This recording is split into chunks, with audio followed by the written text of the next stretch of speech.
Hi friends, வாங்க வணக்கம். இன்றைக்கி என்ன லாங் வீடியோ அப்படின்னு பார்க்குறதுக்கு முன்னாடி நம்ம சேனலை சப்ஸ்கிரைப் பண்ணாதவர்கள் சப்ஸ்கிரைப் பண்ணி பெல் ஐக்கானை கிளிக் பண்ணி ஹால் பட்டனையும் டச் பண்ணி வச்சுக்கோங்க. அப்போ தான் நான் போடுற வீடியோ ஒன்றுக்குன்னே நோட்டிஃபிகேஷனில் காட்டும்.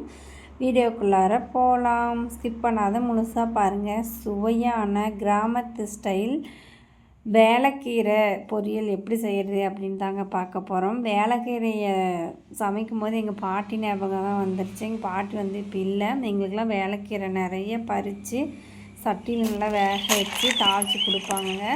பாருங்கள் எவ்வளோ வேலைக்கீரை இருக்குதுன்னு சொல்லிட்டு ஒரே இடத்துலையே இருக்குங்க. இந்த கீரை எனக்கு ரொம்ப பிடிக்கும்.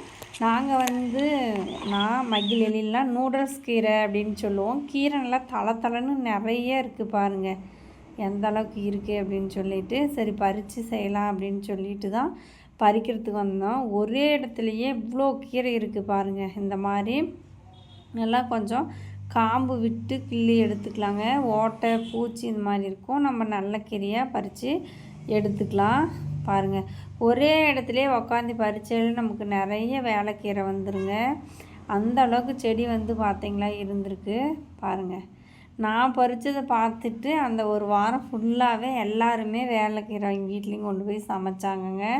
இந்த மாதிரி ஏன் வேஸ்ட்டு பண்ணணும் அப்படின்னு சொல்லிட்டு இந்த மாதிரி கீரை கிடைக்கிறது ரொம்ப ரேருங்க. இது வந்து அந்த சீசனுக்கு மட்டும்தான் கிடைக்கும்.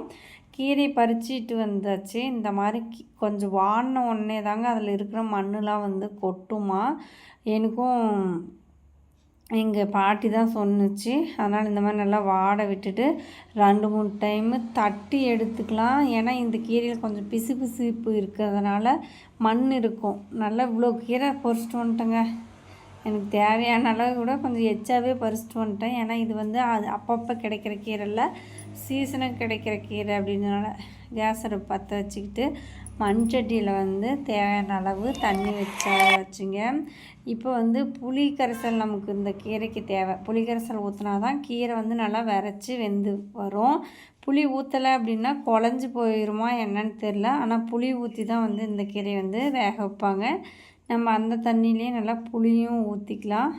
கொஞ்சம் புளி வந்து சுருக்குனே ஊற்றுங்க, அப்போ தான் நல்லாயிருக்கும். இந்த மாதிரி கீரையை வந்து நம்ம நல்லா ஒரு 2-3 டைம் வாஷ் பண்ணி எடுத்துக்கலாங்க. இல்லைன்னா மண் வந்து பார்த்திங்களா ஒட்டிகிட்டு இருக்கும்.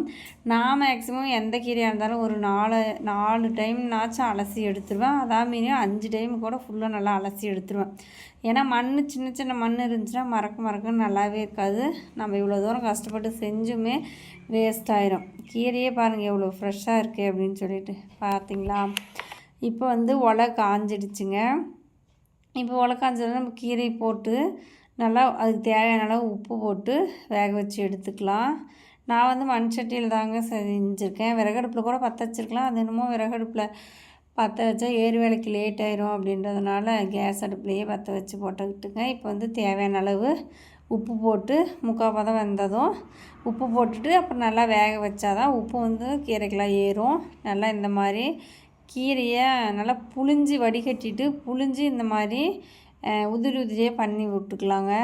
இப்போ வந்து ஒரு பாத்திரத்தை வச்சுட்டு அதில் தேவையான அளவு எண்ணெய் விட்டுக்கலாங்க. எண்ணெய் நல்லா காயட்டும். காஞ்சோடனே கடுகு போட்டுக்கலாம். இப்போ கடுகும் காஞ்சிருச்சுங்க. வரமிளகாய் 2 கிள்ளி போட்டுட்டு தேவையான அளவு பெரிய வெங்காயமும் கருவேப்பிலை கொஞ்சம் போட்டு நல்லா வதக்கி விட்டுடலாங்க. நல்லா பொன்னிறமாக வர அளவுக்கு வதக்கிக்கலாம். இப்போ இந்த வெங்காயத்துக்கு தேவையான உப்பு போட்டுக்கலாம். அப்புறமா சிக்கன் பொடி இல்லாத சமையலே நம்ம வீட்டில் இல்லை. கறி குழம்புலேருந்து ரசம் எல்லாமே சிக்கன் பொடி தாங்க. அப்புறம் மிளகாத்தூள் கொஞ்சம் போட்டுக்கலாம். காரத்துக்கு எப்போ போட்டுக்கலாங்க.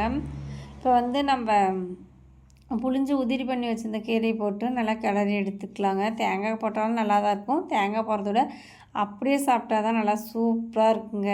இந்த கீரை எனக்கு ரொம்ப பிடிக்கும். அதுவும் நான் செய்கிறத விட எங்கள் பாட்டி செய்கிற டேஸ்ட் வந்து அவ்வளோ எங்களுக்கு பிடிக்கும். எங்கள் பாட்டி இது மட்டும் இல்லை, முருங்கைக்கீரை அந்த மாதிரி நிறைய வேக வச்சு வீட்டிலே செஞ்ச மிளகாடி போட்டு தருவோம். அது அவ்வளோ டேஸ்ட்டாக இருக்குங்க. நாங்கள்லாம் சண்டை போட்டுட்டு 10ம் பத்தாத சாப்பிட்டோம். அந்த மாதிரி டேஸ்ட்டு இனி எப்பயுமே கிடைக்காதுங்க. இப்போ வந்து ஃபைனலாக நமக்கு வந்து கீரை ரெடி ஆகிடுச்சு. சாப்பிட்டு பார்த்தா செம்மையாக டேஸ்ட்டாக இருக்குங்க. தம்பிங்களும் இந்த கீரைனா ரொம்ப விரும்பி சாப்பிடுவாங்கங்க. நீங்களும் எங்கேயாவது பார்த்தீங்களா இந்த கீரையை மிஸ் பண்ணிடாதீங்க. யார் யாரெல்லாம் வேலைக்கீரை சாப்பிட்ருக்கீங்க அப்படின்னு சொல்லிட்டு கமெண்ட் பண்ணிவிட்டு நம்ம வீடியோ பிடிச்சிருந்தா சப்ஸ்கிரைப் பண்ணி சப்போர்ட் பண்ணுங்கள்.